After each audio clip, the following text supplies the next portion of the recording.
Europe 1, Emmanuel Faux. Bonsoir François Portzer.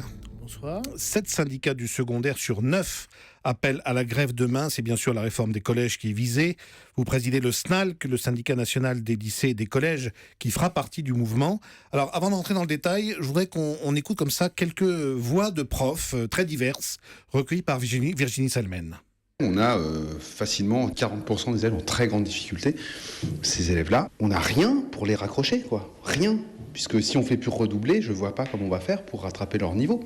Donc ça, c'est vraiment dramatique parce qu'on les abandonne. Alors qu'en fait, il faudrait sortir les élèves en grande difficulté de classe, les mettre en tout petits groupes, faire un travail d'instit, reprendre les bases. En tant que prof d'anglais, je suis complètement scandalisée par la disparition des classes bilingues et de la section européenne. Dans un quartier difficile comme le nôtre, les sections européennes étaient un moyen d'approfondir un savoir culturel ou littéraire pour des élèves qui ont une soif d'apprendre. Et en supprimant ces classes, nous n'allons plus maintenir de mixité sociale dans notre collège, puisqu'il va y avoir une fuite dans le privé. Elle fait de la communication en disant qu'elle met le paquet, alors qu'en réalité, elle est complètement limitée par ses moyens budgétaires. Voilà, c'est la ministre de l'Éducation qui a été visée par ce dernier propos de prof. François Portzer, quel est à vos yeux le principal défaut de la réforme du gouvernement ? Eh bien, le défaut, c'est que face au problème que rencontre le collège, qui est que près de 25% des élèves sont en difficulté, cette réforme ne met pas de dispositifs en place pour lutter contre cet échec. En particulier, l'un de vos interlocuteurs l'a dit, il faut pour les élèves en difficulté revenir aux fondamentaux, prendre en petit effectif pour les maths, le français, l'anglais, les élèves qui ont des difficultés, et cette réforme ne le fait pas. L'une des solutions qu'elle préconise, ça consiste à mettre en place des enseignements interdisciplinaires. Par le passé, ça a été expérimenté, ça n'a jamais fonctionné. Et ces épis, ces enseignements interdisciplinaires, sont pris sur les horaires disciplinaires. Donc on en arrive au paradoxe suivant. Pour aider des élèves, on va leur donner moins d'heures de discipline. On a vu récemment que le niveau de maths s'effondre. C'est pas en supprimant 1h30 en maths avec ce dispositif qu'on va pouvoir remédier à ces difficultés. Alors, dans vos documents syndicaux, vous parlez de guerre. Est-ce qu'on construit l'école de demain en déclenchant une guerre scolaire ? Écoutez, nous, au SNALC, on veut que l'école de la République soit efficace, qu'elle permette à chacun de connaître, avoir une place dans l'ascenseur social. Et cette guerre, ce n'est pas nous qui l'avons déclarée. C'est la ministre qui nous a imposé cette réforme.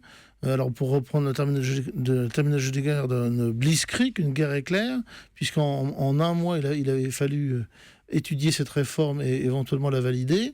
On nous a présenté un texte qui était quasiment pas amendable, qui était tout à fait ficelé. Il suffisait pour nous de signer en bas. Vous aviez proposé vous-même une réforme et on a l'impression que l'un de vos griefs, c'est qu'on ne vous a pas du tout écouté et qu'on n'a pas du tout pris en compte vos propositions. Tout à fait. Nous, face à ces difficultés au collège, on a élaboré un collège modulaire qui est expérimenté, par exemple, dans un collège près d'Angoulême, collège Badinter, qui fonctionne très bien et qui permet justement de remédier aux difficultés des élèves les plus faibles. Et la ministre n'a pas du tout retenu ce genre de propositions.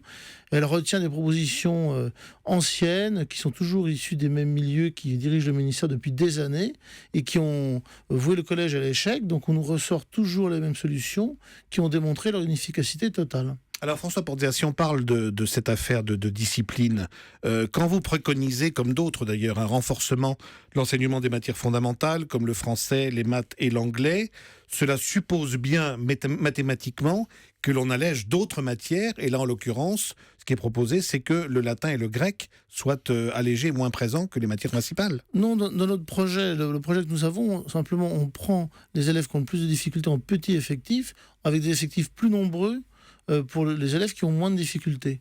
Donc l'un dans l'autre, on s'en ressort, il n'y a pas de problème de moyens. Le collège modulaire, c'est pas un collège de moyens, c'est une nouvelle conception de l'enseignement. Et on ne voit pas pourquoi on irait supprimer le latin ou le grec, qui sont des matières qui, vous le savez, sont des clés pour comprendre le monde actuel. On voit bien d'ailleurs que dans des quartiers défavorisés, en Seine-Saint-Denis par exemple, vous pensez vraiment ça, que le latin et le grec sont des matières clés oui, pour comprendre l'époque d'aujourd'hui? Tout à fait, oui. Regardez ce qui se passe les écoles privées anglaises qui sont réservées à une élite sociale, là, vous pouvez être sûr qu'on étudie le latin et du grec. Nous, ce qu'on veut pas, c'est une école à deux vitesses, une école light pour les pauvres, une école publique, et que les enseignements culturels, les enseignements qui permettent vraiment de comprendre le monde et de le diriger, soient réservés à une élite sociale dans un enseignement privé, sous contrat ou hors contrat. Mais le constat d'un creusement des inégalités assez tôt au début du collège depuis des années, on le fait. C'est la réalité de l'école française d'aujourd'hui. Bien sûr, nous on l'a dénoncé depuis 30 ans. Seulement les mêmes personnes qui sont à l'origine de ces inégalités sont toujours aux commandes pour proposer les réformes. Alors il faut vraiment une révolution culturelle. Et malheureusement, même si les objectifs que donne la ministre sont bons, la réforme qu'elle nous propose n'ira pas dans ce sens. Elle va encore creuser les inégalités avec un risque à peu près certain d'une fuite d'une partie de la population vers l'enseignement privé qui va encore ghettoiser l'enseignement public et ne pas permettre à tous de réussir. Mais M. Porter, si on parle par exemple des langues vivantes, on laisse maintenant de côté le latin et le grec, on ne l'a pas beaucoup dit depuis le début, mais la réforme introduit de fait l'apprentissage d'une deuxième langue vivante dès la 5e, alors qu'aujourd'hui c'est à partir de la 4e, pour la majorité des élèves. Ça, on peut dire que ça va dans le bon sens plutôt, de l'apprentissage des langues vivantes. Oui, mais pourquoi supprimer parallèlement ce qui marche ? Les sections européennes marchent, les sections langues régionales marchent, les sections bilangues marchent, en particulier dans les régions frontalières où l'usage de l'allemand est indispensable pour trouver un emploi. Pourquoi supprimer Mais les classes bilangues, c'est quelques-uns. L'enseignement d'une deuxième langue vivante en 5e, ce serait tout le monde. Mais c'est quelques-uns parce qu'on a voulu que ce soit quelques-uns. C'est pas nous qui avons décidé de limiter l'accès aux classes bilangues. C'est parce qu'il n'y avait pas de moyens derrière pour l'assumer pour tous. Mais ce sont des dispositifs qui ont été mis en place en particulier pour sauver des langues qui avaient plus de mal à se développer, comme l'allemand, le russe, le chinois.